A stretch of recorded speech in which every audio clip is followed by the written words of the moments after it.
Alright, good morning. I had to change up the position. I have a very sitting in my chair. I dare not wake the sleepy, sleepy cat. Alright, we're on the couch today, as you can see, and we are going to get into part 10 of this Holy Quran, divinely prepared by Drew Ali. And we are continuing Jesus' knowledge and his revelation to the Hindus. Of course, much of his thinking has actually been shaped and, don't want to say reformatted, but has actually been shaped by his knowledge that he's been seeking and becoming. So we can see this starting to come out. And there is a little bit of a, I don't want to call it a contradiction, but Jesus is discussing the importance of not just human life, but all life, and how, killing another living being is against our sacred code. And with that, we also have his actual born faith, which is Judaism. Okay, he was Jewish, obviously, and Judaism practiced sacrifices. So Jesus is going to mention this, and he's going to discuss it, and then it will actually come up in our next reading in Psalms again from God's perspective and point of view, which does not go against with what Jesus says, but Jesus takes definitely a position on it to go ahead and appeal to his audience. So I'll just leave it at that, and I will continue on with this part 10. Thank you for joining me so early in the morning. And let us begin here. Okay. Benares, or let me title it out. Jesus spake on the unity of Allah and man to the Hindus.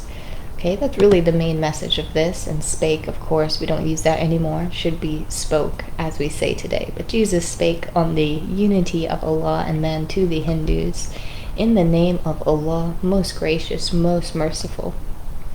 We have here Benares, in the sacred city of the Brahms, and in Benares, Jesus taught. Udraka was his host.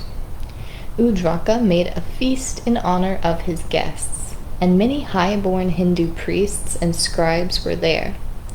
And Jesus said to him with much delight, I speak to you concerning life, the brotherhood of life. The universal Allah is one, yet he is more than one. All things are one. Excuse me, let me say that one more time. The universal Allah is one, yet he is more than one. All things are one. By the sweet breath of Allah, all life is bound in one. So if you touch a fiber of a living thing, you send a thrill from the center to the outer bounds of life. And when you crush beneath your foot of the meanest worm, you shake the throne of Allah and cause the sword of life to tremble in its sheath. The birds sing out its song for men, and men vibrate in unison to help it sing. The ant constructs its home, the bee its sheltering comb. The spider weaves her web and bowers her breath, to them a spirit in their sweet perfume that gives them strength to toil. Now men and birds and beasts are creeping things, Now men and birds and beasts and creeping things are deities made flesh. And how dare you kill anything? It is cruelty that makes the world awry, when men have learned that when they harm a living thing, they harm themselves. They surely will not kill, nor cause a thing that Allah has made to suffer in pain. A lawyer said, I pray to Jesus. Tell, who is Allah you speak about? Where are his priests, his temples and shrines? And Jesus said, the Allah I speak about is everywhere. He cannot be compressed with walls, nor hedged about with bounds of any kind. All people worship Allah the One, but all people see Him not alike. This universal Allah is wisdom, will, and love. All men see not the triune Allah. One sees Him as an Allah of might, another as Allah of thought, another as Allah of love. A man's ideal is his God, and so, as man unfolds, his God unfolds. Man's God today, tomorrow is not God. The nation of the earth sees Allah from different points of view, and so He does not seem the same to everyone. Man named the part of Allah that he sees, and this to him is all of Allah. And every nation sees a part of Allah, and every nation has a name for Allah. You Brahmins call Him Parabrahm. In Egypt He is Troth, or most likely Thoth. In Gens His name is Greece. And in Gens is His name in Greece. Jehovah is His Hebrew name. But everywhere He is the causeless cause, the rootless root from which all things have grown. When men afraid of Allah, men are afraid, take Him for a foe. Sorry, just the syntax is starting to get to me a little bit. When men are afraid of Allah and take Him for a foe, they dress up other men in fancy garbs and call them priests, and charge them to restrain the wrath of Allah by prayers. And when they fail to win His favors by their prayers, to buy Him off with sacrifice of animals or birds. When man sees Allah as one with Him, as Father Allah, he needs no middleman, no priest to intercede. He goes straight up to Him and says, "My Father God, Allah," and then he lays his hands in Allah's own hand, and all is well. And this is Allah. You are each one a priest, just for yourself. And sacrifice of blood Allah does not want. Just give your life in sacrificial service to all of life, and Allah is pleased. When Jesus had thus said, He stood aside. The people were amazed, but strove among themselves. Some said, He is inspired by the holy Brahms.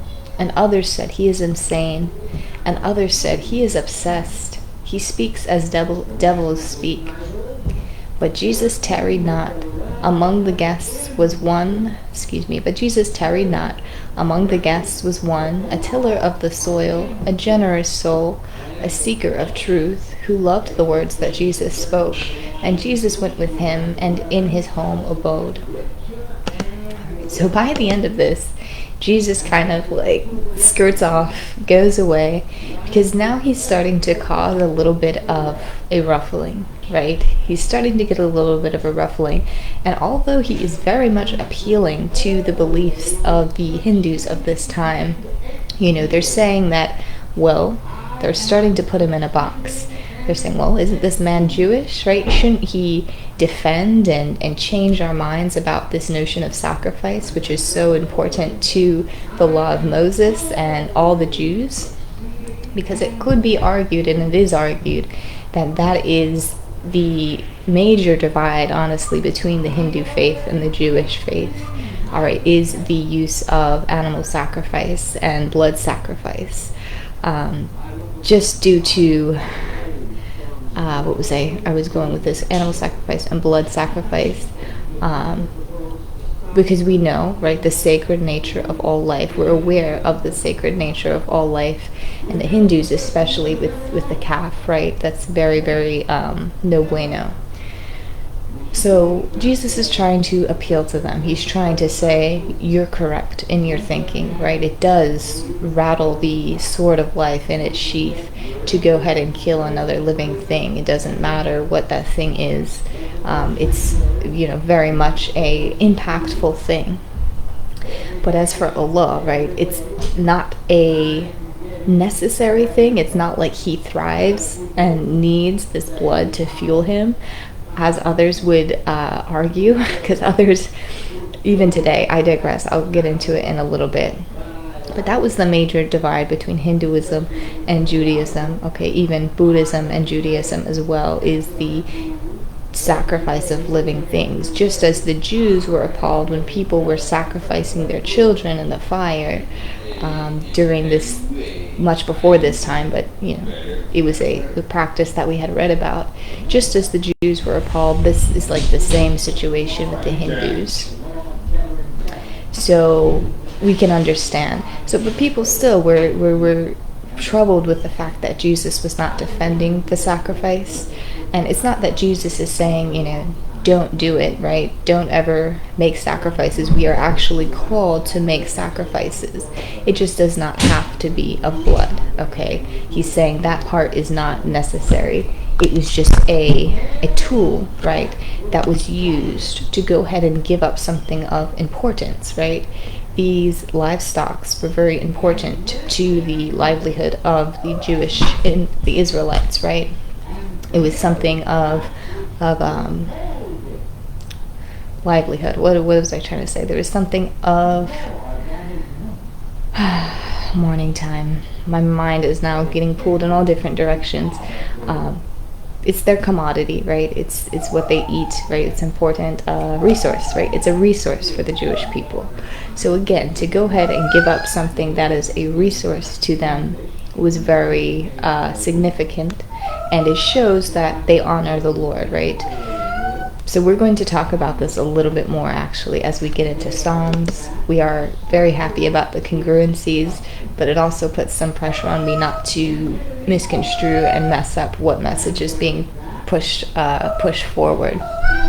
But this next part in Psalms will go ahead and clarify. So thank you for your patience. Sorry for the little noises in the background. I'll catch up with you guys in just a second.